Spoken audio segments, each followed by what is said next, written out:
Hello everyone. तो आज हम स्टार्ट करेंगे इंडियन पॉलिटी बाय अमरज पी खान। This book is considered as one of the best book for polity in civil services and many other exams. So let's start. ये book जो है, इसके अंदर कई सारे पार्ट्स हैं, तो आज हम पार्ट फर्स्ट से स्टार्ट कर रहे हैं। हमारा पार्ट फर्स्ट है कॉन्स्टिट्यूशनल फ्रेमवर्क। इसके अंदर हमारा पहला चैप्टर है हिस्टोरिकल बैकग्राउंड। हिस्टोरिकल बैकग्राउंड हम देखेंगे। Britishers came to India in 1600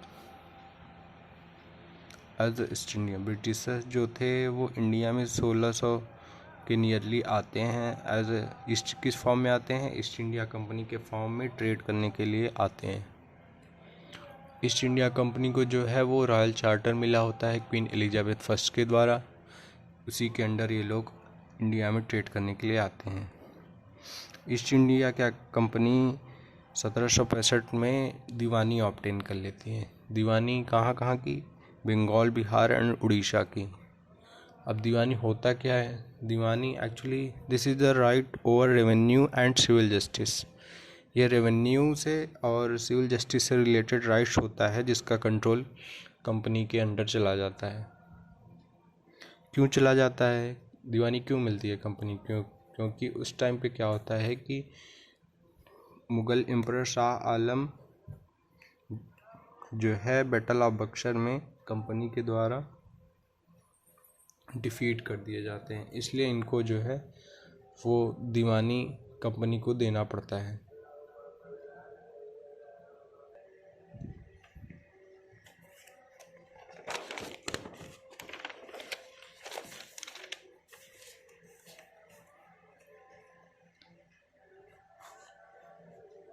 फिर उसके बाद क्या होता है? 1858 में सिपाही म्यूटिनी हो जाती है, which is also called first war of independence. Indians के द्वारा ये पहली बार मतलब इतने बड़े गैदरिंग में मतलब ब्रिटिश रूल का विरोध होता है। फिर उसके बाद क्या होता है कि जब सिपाही म्यूटनी होती है 1858 में, उसके बाद ब्रिटिश क्राउन जो है वो डायरेक्ट कंट्रोल ले लेता है इंडिया में गवर्नेंस की। ठीक है। और फिर ये उसके बाद जब तक हमारा इंडिया इंडिपेंडेंट नहीं हो जाता तब तक ब्रिटिश क्राउन ही रूल करता है, विच इज़ 15 अगस्त 1947। लेकिन जब हमारा देश आज़ाद हो जाता है 15 अगस्त 1947 को, तो उसके बाद जो है हमें कॉन्स्टिट्यूशन की नीड पड़ती है, क्योंकि किसी भी कंट्री को रन करने के लिए कुछ सेट ऑफ रूल्स चाहिए होते हैं, इसलिए इंडिया को भी मतलब कॉन्स्टिट्यूशन की नीड पड़ती है। तो इसके लिए कॉन्स्टिट्यूएंट असेंबली फॉर्म होती है 1946 में, और 26 जनवरी 1950 हमारा कॉन्स्टिट्यूशन बन के रेडी हो जाता है एंड अप्लाई भी हो जाता है। ठीक। तो लेकिन जो हमारे कॉन्स्टिट्यूशन के कई सारे फीचर्स ऐसे हैं जो कि जिनका रूट्स ब्रिटिश रूल से ही है। ब्रिटिश रूल में ऐसे कई सारे इवेंट्स हुए जो हमारे इंडिया में गवर्नेंस एंड एडमिनिस्ट्रेशन में काफ़ी हेल्पफुल थे।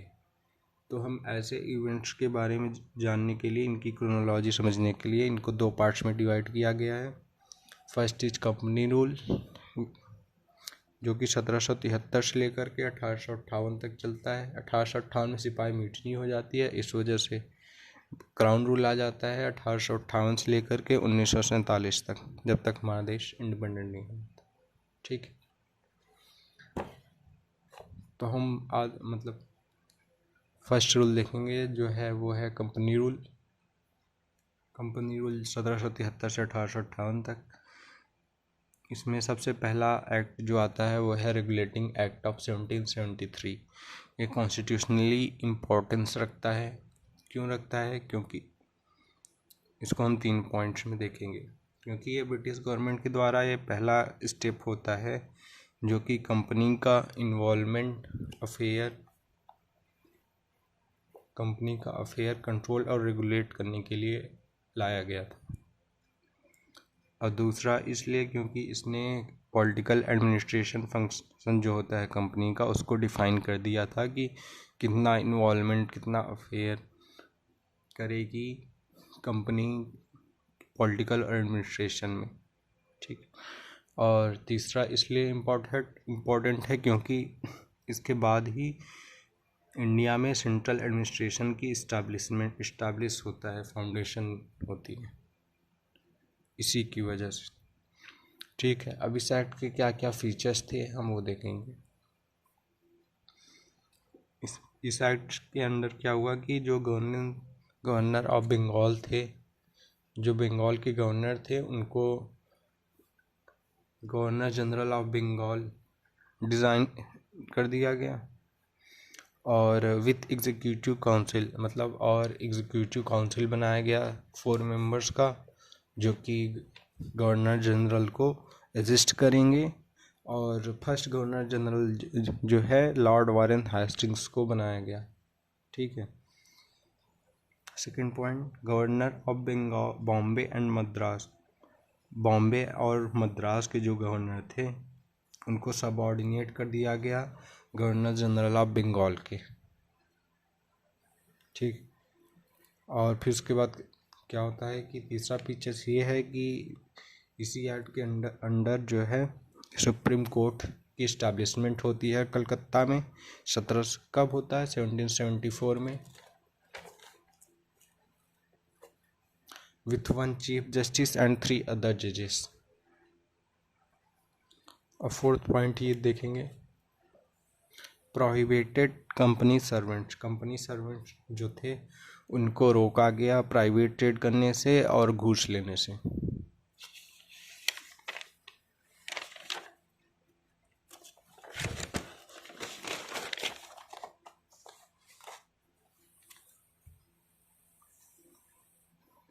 पांचवा फीचर्स ये था कि जब ये एक्ट आ गया तो इसने ब्रिटिश गवर्नमेंट का कंट्रोल जो है उसको और स्ट्रॉन्ग कर दिया ओवर कंपनी। ठीक है। कैसे किया? क्यों इसने जो है कंपनी में मतलब कोर्ट ऑफ डायरेक्टर बनाए गए, कंपनी को गवर्निंग बॉडी ऑफ कंपनी को गवर्न करने के लिए, जो कि मतलब ब्रिटिश क्राउन को रिपोर्ट करेंगे। Revenue civil and military affairs in India, revenue civil और मिलिट्री से रिलेटेड अफेयर्स जो हैं इंडिया में होंगे वो court of director British crown को रिपोर्ट करेंगे। ठीक है। इसके बाद एक्ट आता है अमेंडिंग एक्ट ऑफ 1781, 1781 में अमेंडिंग एक्ट आता है, which is also called act of settlement. इसको एक्ट ऑफ सेटलमेंट से भी के नाम से भी जाना जाता है। क्यों? क्योंकि ये जो रेगुलेटिंग एक्ट था 1773 का, उसके जो डिफेक्ट थे उसको रेक्टिफाई करने के लिए लाया गया था। तो हम इसके फीचर्स देखेंगे। Governor general and council and company servants जो थे, इनको क्या होता है, सुप्रीम कोर्ट के जरिडिक्शन से निकाल दिया जाता है। क्योंकि किस लिए? फॉर ऑफिशियल एक्ट्स के लिए गवर्नर जनरल और कंपनी सर्वेंट्स को सुप्रीम कोर्ट के जरिडिक्शन से निकाल दिया जाता है। मतलब कि वो कुछ भी करें, अगर अंडर ऑफिशियल वर्क एक्ट लें, कोई भी एक्शन लें किसी के अगेंस्ट, तो उसमें वो सुप्रीम कोर्ट उसके लिए मतलब कुछ नहीं कर सकता है। ठीक है। तो इसके बाद सेकेंड पॉइंट आता है मैटर ऑफ रेवेन्यू कलेक्शन। जो रेवेन्यू कलेक्शन था वो भी जो है उसका भी जो मैटर है वो सुप्रीम कोर्ट के जरिडिक्शन से हटा दिया गया कि सुप्रीम कोर्ट नहीं देखेगा रेवेन्यू से रिलेटेड जो भी मैटर हो आएगा। ठीक। तो इसके तीसरा पॉइंट है ऑल इनहैबिटेंट्स ऑफ कलकत्ता, मतलब कि जो कलकत्ता के जितने भी निवासी थे उनको जो है सुप्रीम कोर्ट उनको सबको सुप्रीम कोर्ट के जरिस्डिक्शन में रखा जाता है। और दूसरा चीज़, जो वहाँ के मतलब कलकत्ता के इनहेबिटेंट्स हैं उनको सुप्रीम कोर्ट एडमिनिस्टर करेगा अकॉर्डिंग टू पर्सनल लॉ। उनके पर्सनल लॉ मतलब कि हिंदू जो है उनको हिंदू लॉ के अंदर ट्रीट किया जाएगा, और जो मुस्लिम हैं उनको मोहम्मदीन लॉ के अंडर। ठीक, अब हम फोर्थ पॉइंट देखेंगे। फोर्थ पॉइंट है अपील्स फ्रॉम प्रोविंशियल कोर्ट्स।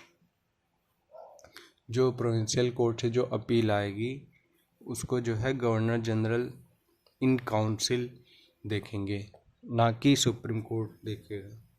ठीक, और पांचवा पॉइंट है एम्पावर्ड। इसने गवर्नर जनरल इन काउंसिल को और स्ट्रांग कर दिया बाय फ्रेमिंग।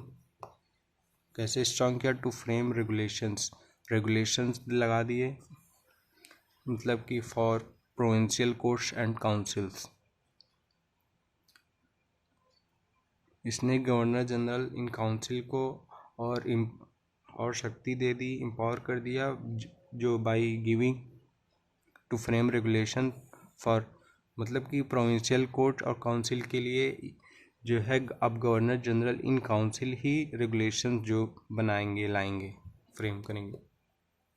ठीक है, थैंक यू। अगर आपको अच्छा लगा हो तो चैनल को लाइक एंड सब्सक्राइब करना ना भूलें। इसके आगे अब हम मिलते हैं नेक्स्ट वीडियो में। Thank you.